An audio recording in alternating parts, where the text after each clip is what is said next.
Cách nuôi vịt trời hiệu quả, bí quyết làm giàu từ mô hình chăn nuôi vịt trời.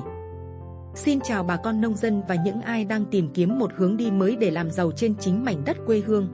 Vịt trời, một loại gia cầm từng sống hoang dã, nay đã được thuần hóa và trở thành con át chủ bài giúp nhiều hộ nông dân ở Việt Nam thoát nghèo, vươn lên làm giàu.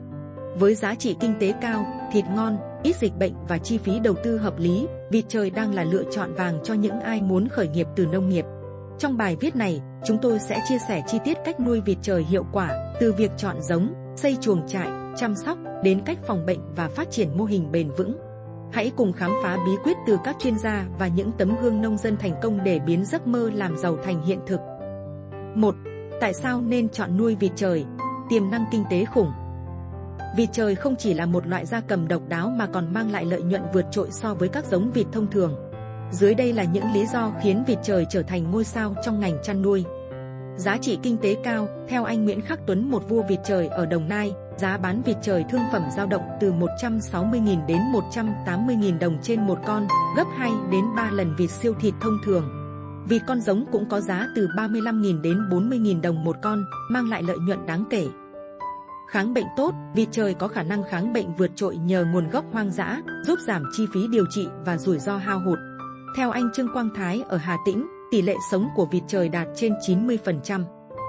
Nhu cầu thị trường lớn. Thịt vịt trời thơm ngon, săn chắc, được ưa chuộng tại các nhà hàng, khách sạn và siêu thị. Trứng vịt trời cũng có giá bán cao, khoảng 3.000 đồng trên một quả. Chi phí thức ăn thấp. Vịt trời tiêu tốn ít thức ăn hơn vịt nhà, chỉ khoảng 50.000 đồng tiền thức ăn từ lúc nở đến khi xuất chuồng. Những con số trên cho thấy, nuôi vịt trời không chỉ là cơ hội làm giàu mà còn là hướng đi bền vững, phù hợp với điều kiện tự nhiên và kinh tế của nhiều vùng quê Việt Nam. 2. Chọn giống vịt trời, bước đầu tiên để thành công. Để mô hình nuôi vịt trời đạt hiệu quả, việc chọn giống là yếu tố then chốt. Theo các chuyên gia chăn nuôi, bà con cần chú ý những tiêu chí sau. Nguồn gốc giống rõ ràng, chọn mua vịt giống từ các trại uy tín, có giấy kiểm dịch. Ví dụ, ông Lê Văn Thành ở Tiền Giang đã thành công khi mua 500 con vịt trời sinh sản từ Bình Dương, đảm bảo chất lượng di truyền tốt. Tiêu chuẩn vịt con khỏe mạnh. Vịt con cần nhanh nhẹn, lông mượt, rốn khô, chân và mỏ không sứt mẻ. Những con yếu, chậm chạp nên loại bỏ ngay từ đầu.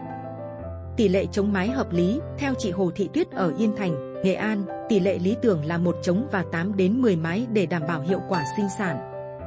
Bà con có thể tham khảo các giống vịt trời phổ biến như vịt trời Bắc Mỹ hoặc vịt trời Việt Nam đã được thuần hóa.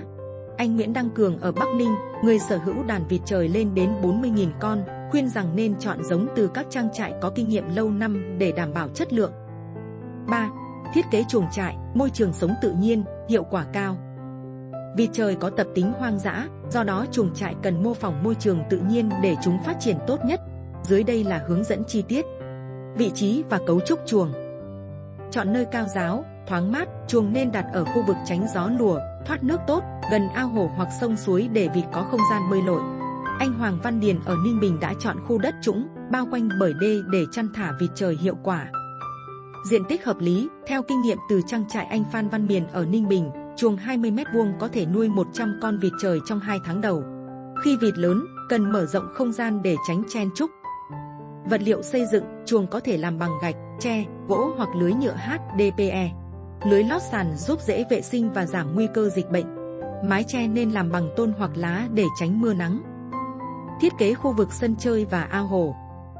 Sân chơi, cần có sân chơi rộng gấp 2 đến 3 lần chuồng để vịt chạy nhảy, giúp thịt săn chắc. Ông Nguyễn Thanh Tuyền ở Tây Ninh đã láng xi măng sân chơi để dễ vệ sinh và ngăn nước ao tràn vào. Ao hồ cần diện tích 1.200 đến 1.500 m² cho 1.000 con vịt, đảm bảo nước sạch và thay định kỳ.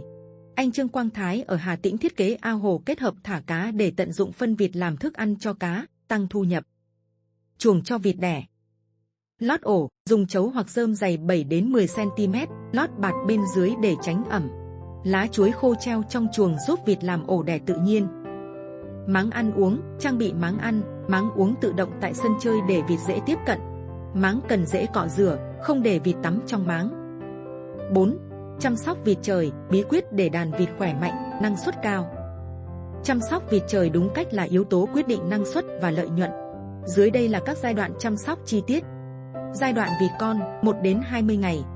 Sưởi ấm, vịt con cần được sưởi ở nhiệt độ 36 đến 38 độ C trong 3 ngày đầu bằng lồng sưởi hoặc bóng điện 75W cho 60 đến 70 con. Sau đó, giảm dần nhiệt độ. Thức ăn, cho ăn cám viên hoặc ngũ cốc nghiền nhỏ, bổ sung bột xương, bột sò và vitamin. Lượng thức ăn khoảng 20 đến 30 g trên một con trên một ngày. Nước uống, cung cấp nước sạch, bổ sung điện giải gluco và vitamin C để tăng sức đề kháng, đặc biệt trong thời tiết nắng nóng. Giai đoạn vịt hậu bị 21 đến 60 ngày. Chuyển sang chuồng lớn, sau 20 ngày, thả vịt ra sân chơi và ao hồ để phát triển tự nhiên.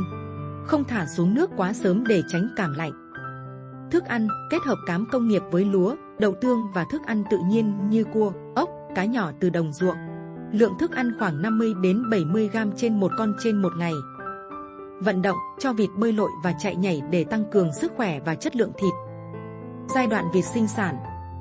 Tỷ lệ trống mái, duy trì một trống và 8 đến 10 mái. Theo anh Nguyễn Đăng Cường, bổ sung thức ăn giàu vi lượng và tẩy ký sinh trùng định kỳ giúp vịt trống khỏe mạnh, tăng tỷ lệ trứng thụ tinh. Thu hoạch trứng, vịt trời đẻ khoảng 240 đến 255 quả trên một mái trên 50 tuần. Trứng cần được thu gom hàng ngày và ấp trong lò ấp công nghiệp với tỷ lệ nở đạt 70 đến 90%. Vỗ béo vịt thương phẩm. Trước khi xuất chuồng 2 tuần, cho vịt ăn cám viên giàu tinh bột, ngũ cốc, chế phẩm sinh học để tăng trọng nhanh. Trọng lượng vịt thương phẩm đạt 3,2 đến 3,8 kg trên một con sau 56 đến 70 ngày. 5. Phòng bệnh cho vịt trời, giảm rủi ro, tăng lợi nhuận. Vịt trời có sức đề kháng cao, nhưng bà con vẫn cần chú ý phòng bệnh để đảm bảo đàn vịt khỏe mạnh. Tiêm vaccine, sử dụng vaccine đúng liều lượng, đúng lịch trình, Newcastle, cúm gia cầm. Chỉ tiêm khi vịt khỏe mạnh, kết hợp bổ sung vitamin tổng hợp. Vệ sinh chuồng trại, vệ sinh chuồng mỗi tuần vào mùa hè, 2 tuần vào mùa đông, dùng ống nhựa phun xịt để làm sạch. Kiểm tra ký sinh trùng, định kỳ tẩy ký sinh trùng đường máu, đặc biệt cho vịt trống để đảm bảo khả năng sinh sản. Nước sạch, đảm bảo ao hồ không bị ô nhiễm, thay nước định kỳ để tránh bệnh đường ruột. Anh Trương Quang Thái ở Hà Tĩnh chia sẻ, nhờ tiêm vaccine đầy đủ và vệ sinh chuồng trại kỹ lưỡng, đàn vịt 300 con của tôi không bị dịch bệnh, đạt tỷ lệ sống 95%. 6. Tấm gương nông dân thành công từ nuôi vịt trời. Hãy cùng nhìn vào những câu chuyện truyền cảm hứng từ các nông dân đã làm giàu từ vịt trời. Anh Nguyễn Đăng Cường, Bắc Ninh, với đàn vịt trời 40.000 con, anh Cường thu về hơn 6 tỷ đồng trong năm 2014. Anh đang hướng tới bình dân hóa vịt trời, đưa giá bán xuống 200.000 đồng trên một con để tiếp cận nhiều đối tượng khách hàng hơn. Anh Nguyễn Khắc Tuấn, Đồng Nai, trang trại của anh cung cấp 4.000 vịt con và 2.000 vịt thương phẩm mỗi tháng, đạt doanh thu hàng tỷ đồng mỗi năm. Anh đầu tư 5 lò ấp công nghiệp với công suất 40.000 trứng trên một lượt. Ông Lê Văn Thành, Tiền Giang, từ 500 con vịt giống, ông Thành xây dựng mô hình vịt trên cá dưới, vừa thu trứng, vừa bán cá, mang lại thu nhập ổn định và hỗ trợ nhiều hộ nghèo cùng phát triển. Anh Phan Văn Miền, Ninh Bình, trang trại 200 con vịt đẻ và 500 con vịt thương phẩm mang lại lợi nhuận gần 10 triệu đồng trên một ngày nhờ giá bán cao, 250.000 đồng trên một con thương phẩm.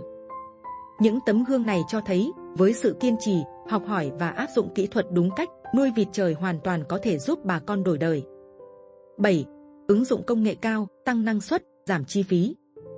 Để tối ưu hóa lợi nhuận, bà con có thể áp dụng công nghệ cao vào chăn nuôi vịt trời. Máng ăn tự động, đảm bảo cung cấp thức ăn đều đặn, giảm hao hụt. Hệ thống phun sương, giữ chuồng mát mẻ, giảm stress cho vịt trong mùa nóng. Anh Đặng Tuấn Thành ở Tây Ninh đã áp dụng hệ thống này và thu lãi 150 đến 200 triệu đồng trên một đợt với 6.000 con vịt. Lò ấp công nghiệp tăng tỷ lệ nở từ 70 đến 90% như mô hình của anh Tuấn ở Đồng Nai. Mô hình khép kín, kết hợp nuôi vịt với thả cá hoặc trồng cây ăn quả để tận dụng không gian và nguồn thức ăn tự nhiên. 8. Xây dựng thương hiệu và tìm đầu ra. Để đảm bảo đầu ra ổn định, bà con cần ký hợp đồng bao tiêu, liên kết với các nhà hàng, siêu thị hoặc thương lái. Anh Đặng Tuấn Thành ở Tây Ninh đã ký hợp đồng cung cấp 8.000 con vịt trên một tháng cho một đơn vị thu mua lớn. Xây dựng thương hiệu, tạo logo, bao bì chuyên nghiệp cho sản phẩm vịt trời.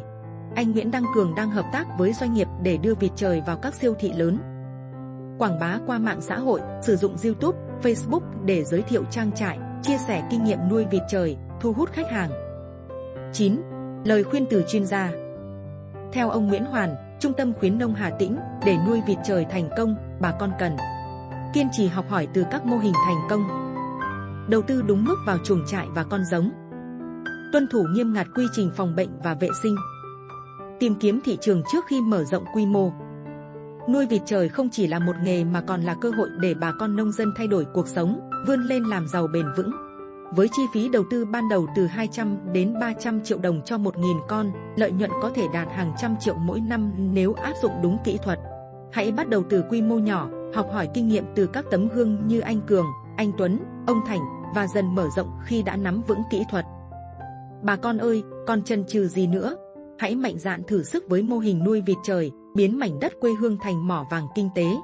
Nếu cần thêm thông tin hoặc hướng dẫn chi tiết, hãy để lại câu hỏi hoặc liên hệ với các trung tâm khuyến nông địa phương. Chúc bà con thành công và sớm trở thành những tỷ phú vịt trời mới. Đừng quên like, chia sẻ và đăng ký ủng hộ kênh Bạn của Nhà Nông để không bỏ lỡ những video tiếp theo của mình. Hẹn gặp lại các bạn trong những video tới. Chúc các bạn thành công!